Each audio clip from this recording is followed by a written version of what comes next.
Baiklah, kali ini kita akan melakukan uji ANAFA 2 jalur, di mana di sini sudah tersedia data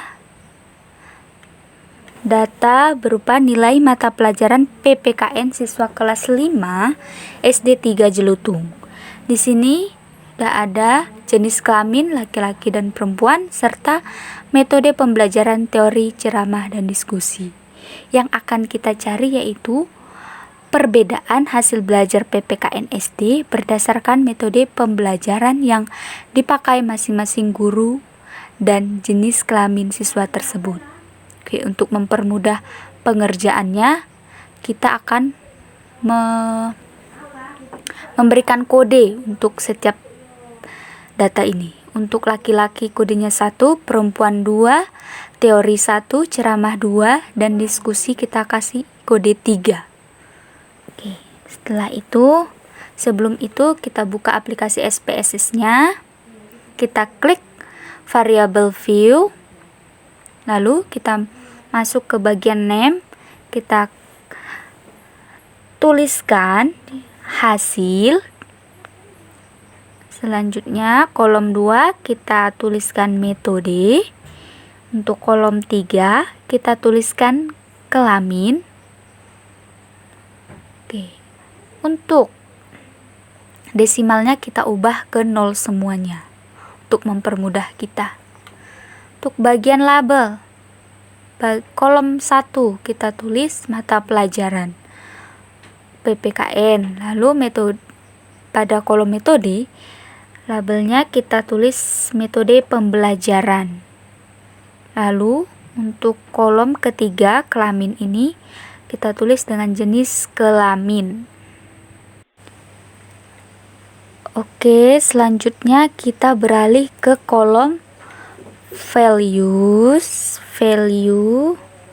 di mana pada kolom 2 ini kita ubah masukkan kodenya, yaitu kode pada metode.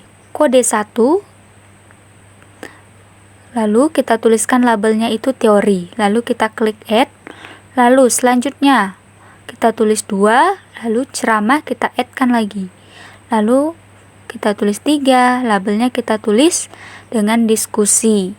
Kita add, setelah itu kita oke. Begitu juga dengan kolom 3 kelamin ini. Untuk value kita isi 1, labelnya kita tulis laki-laki, kita add. Lalu value 2, labelnya kita klik, kita tulis perempuan, lalu add, lalu kita klik OK. Setelah itu kita beralih ke measure.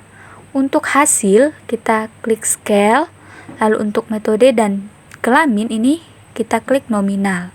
Itu kita kembali ke data view, kita isi hasil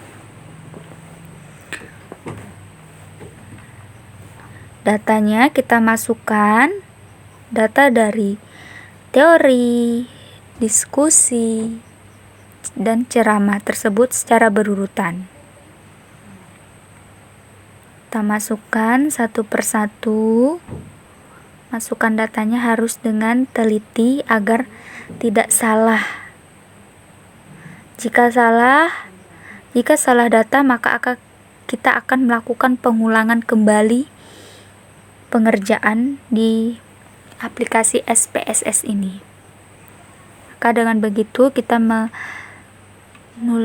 datanya ini harus dengan hati-hati.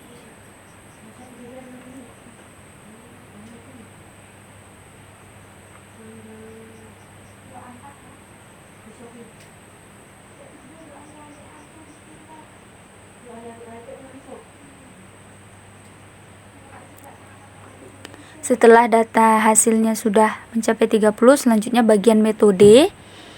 Bagian metode ini kita isikan dengan sesuai jenis kelamin, sesuai dengan metodenya. Misalkan teori tadi dengan kode 1, lalu ceramah kodenya 2, dan diskusi kodenya 3.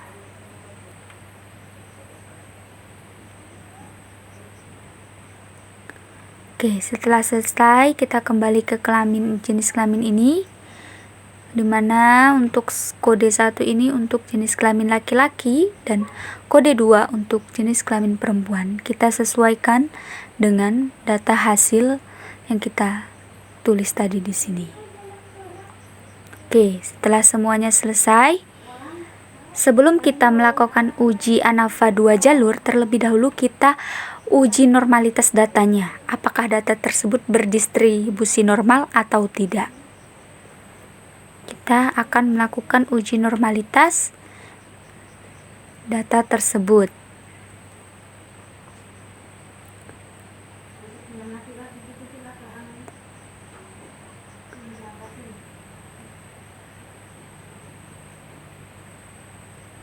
Dimana untuk uji normalitasnya kita klik Analyze, Descriptive Statistik, lalu kita klik Explore. Untuk bagian mata pelajaran PPKN kita klik ke Dependent List. Untuk jenis kelamin dan metode pembelajaran kita klik ke faktor, lalu kita klik Plots, kita klik Normality Plots with Test, lalu kita klik Continue, lalu klik OK.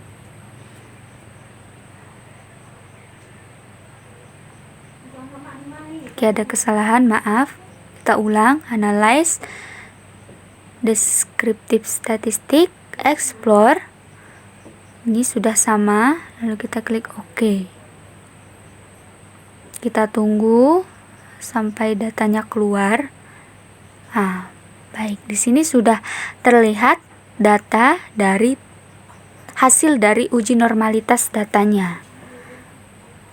Di sini sudah terlihat Test of Normality bagian Shapiro-Wilk-nya, di mana nilai signifikan dari teori yaitu 0,396 dan untuk ceramah 0,459 serta untuk diskusi 0,372, di mana nilai signifikan tersebut lebih besar dari 0,05, maka dapat disimpulkan bahwa nilai tersebut berdistribusi normal. Oke, setelah kita mengetahui data tersebut berdistribusi normal, maka selanjutnya kita kembali untuk melakukan langkah uji 2Y ANOVA atau ANAVA 2 jalur. Oke. Kita kembali ke data yang ini untuk melakukan uji 2Y ANOVA. Pertama, ini tetap. Kita klik Analyze, kita Complement, lalu kita klik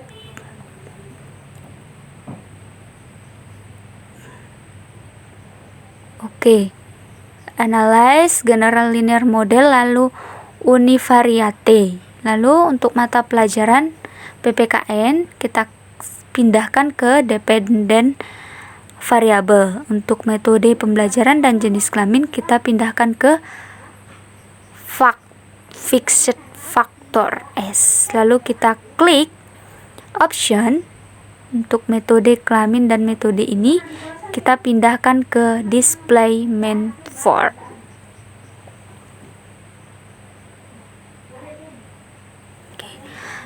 Oke, selanjutnya kita klik centang bagian deskripsi statistik homogeneity test, lalu kita klik Continue. Nah, itu kita klik OK.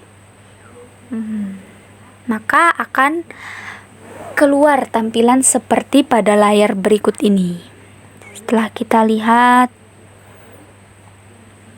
terdapat beberapa kolom hasil. Baik, pada output bad when subject factor ini kita perlihatkan tentang hasil dari subjek-subjek yang kita teliti, lalu dimasukkan ke dalam analisis data sesuai dengan faktor yang berbeda antar masing-masing variabel. Lalu untuk tabel deskriptif statistik ini menampilkan ringkasan statistik deskriptif dari data yang dianalisa. Data tersebut mencakup nilai mean, standar, deviation, dan n jumlah masing-masing data. Lalu untuk bagian Output Levenes test of equality of error variance digunakan untuk mengetahui apakah masing-masing varian dari variabel terikat adalah sama atau homogen.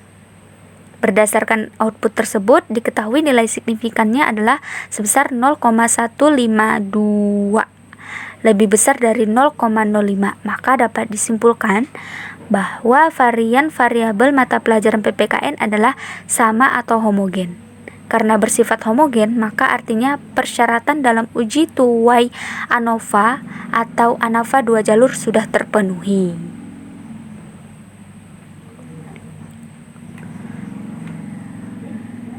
Selanjutnya kita beralih ke tabel test of Bethlen subject effect, di mana berdasarkan output ini kita lihat pada bagian metode. Kita lihat nilai signifikannya yaitu 0,019, yang artinya kurang dari 0,05, yang berarti hipotesis menyatakan bahwa ada perbedaan hasil belajar PPKN berdasarkan metode pembelajaran yang dipakai masing-masing guru, yang berarti hal ini dapat diterima. Selanjutnya kita lihat pada bagian kelamin, nilai signifikannya yaitu 0,712, yang artinya lebih besar dari 0,5, maka hipotesis menyatakan bahwa tidak ada perbedaan hasil belajar PPKN berdasarkan jenis kelamin, yang artinya hal ini ditolak. Selanjutnya pada bagian yang bertuliskan metode kelamin diperoleh nilai signifikan sebesar 0,109, yang lebih besar dari 0,05, yang berarti hipotesis menyatakan bahwa tidak ada interaksi metode pembelajaran dengan jenis kelamin siswa dalam menentukan hasil belajar PPKN siswa. Selanjutnya, di sini terdapat 3 tabel, yaitu metode pembelajaran, jenis kelamin, dan metode pembelajaran jenis kelamin. Dari ketiga ini menjelaskan tentang perbedaan nilai mata pelajaran PPKN siswa kelas 5 berdasarkan metode pembelajaran dan jenis kelamin secara deskriptif.